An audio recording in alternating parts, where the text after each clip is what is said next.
Ada yang bilang, oh ini akibat hutan ditebangi. Mungkin, tapi kemudian jangan pukul rata. Karena selagi kita masih suka nih minum kopi, ada hutan yang berubah jadi kebun kopi. Kita makan gorengan, ini ada hutan yang berubah menjadi kebun sawit. Ini minum tempat begini, ada hutan yang mungkin digali perut bumi untuk dapatkan logam.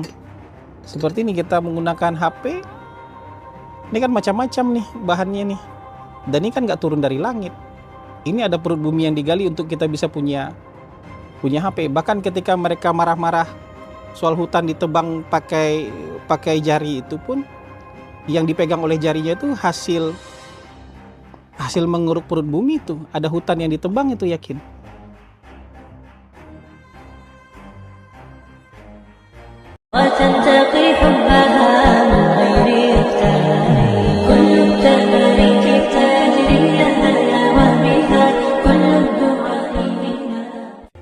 Assalamualaikum warahmatullahi wabarakatuh. Apa kabar Covizen semuanya? Semoga kita selalu dalam lindungan Allah Subhanahu wa taala. Covizen semuanya, kenapa sih pejabat-pejabat itu kalau ngomong kadang-kadang nggak ngotak juga?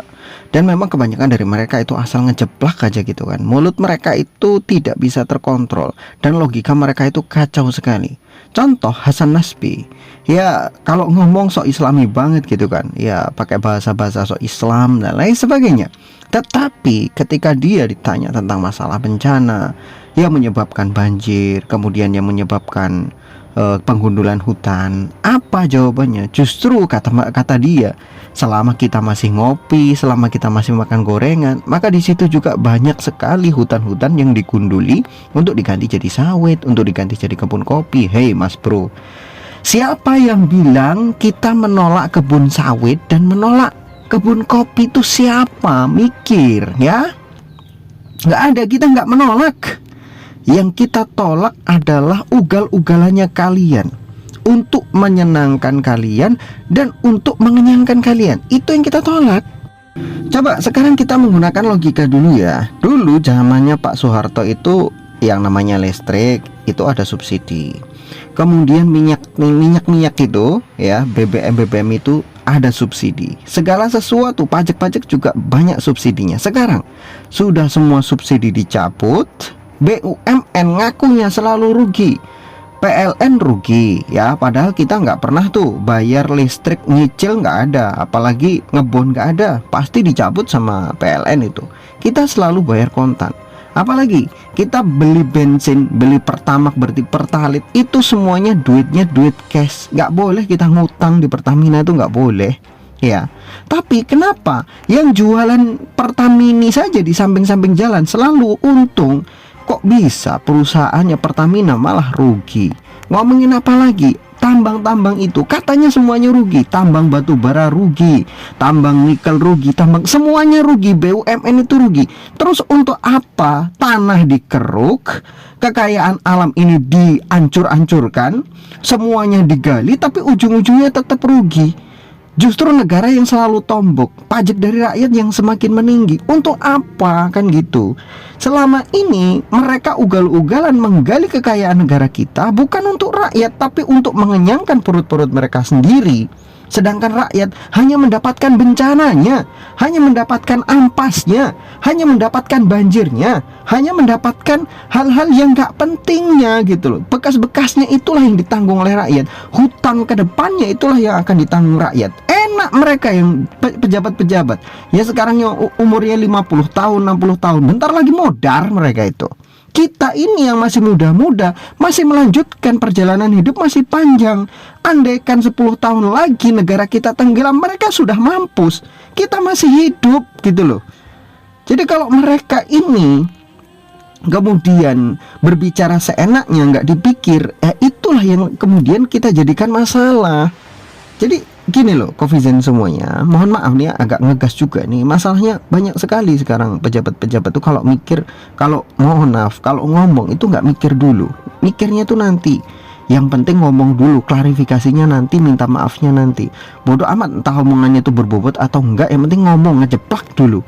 Nanti akhir-akhirnya minta maaf, klarifikasi. Banyak kan sekarang begitu modelnya. Di mana negara seperti itu? Ya cuma di Konoha, nggak ada di negara lain. Negara lain kalau ngomong mesti hati-hati para pejabatnya, karena rakyatnya bisa melakukan ini itu. Kita ini enggak.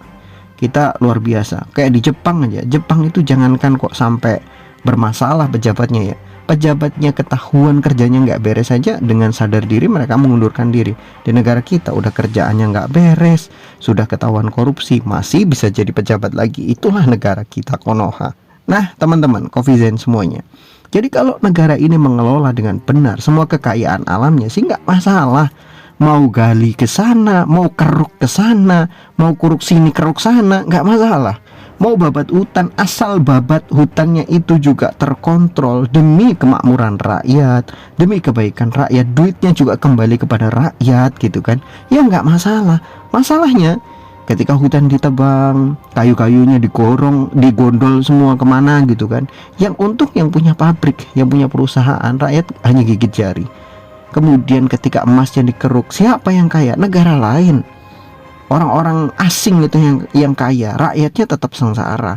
Peraknya diambil, siapa yang kaya? Ya orang-orang asing, rakyatnya tetap miskin. Di mana penggalian-penggalian itu?